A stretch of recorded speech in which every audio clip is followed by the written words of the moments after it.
In this video, going to go through unilateral training and some of the benefits that you can get further than sort of correcting imbalances. Because I see the biggest benefit that we can get from unilateral training is basically working the hip through greater range of motion through the frontal plane and the transverse plane, and as a result just working the adductors, working the glutes to a much greater extent.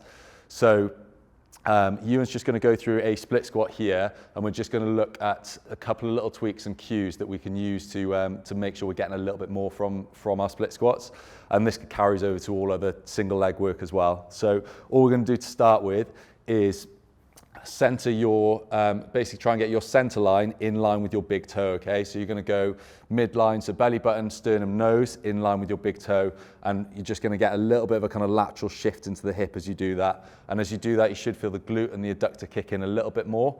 And then what I want you to try and do is really press the inside of the foot into the floor as much as possible. And then just go down through your split squat nicely there, and just keep focusing on pressing the inside of the foot into the floor. So it's worthwhile the first time you do this, just having a little pause at the bottom, a little pause at the top, and just really thinking about pressing that inside of the foot in. And you should feel the adductor and the glute nicely there. And then what you can do just to get a little bit more of a stretch is just try and rotate the hip in towards that front leg even a little bit more. And one thing that's just worth being mindful of is just not letting the upper body rotate too much, so we're not kind of masking that movement at the hip by rotating sort of through the trunk. We want to focus on that movement coming through the hip as much as possible. So if we just do, if you just turn to the side as well, we'll just do that with a dumbbell.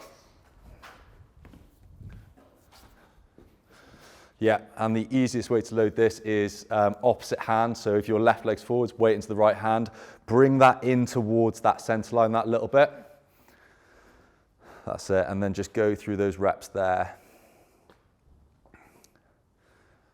And then just one other thing that I sometimes look for, or people sometimes make mistakes with the split squats, is having too much extension through the back. So if you extend your back here and almost go into an anterior tilt at the hips, and then you go down into that, you'll probably feel that you just get kind of stuck in the front of the hip, and it won't feel quite as nice. Whereas if you just stack the rib cage, so rib cage stacked over the hips, and then a slight posterior tuck of the hips at the bottom, that's it, and just come down into that, you should really feel that front leg working a lot more, and you should feel that you're able to get through a lot more range.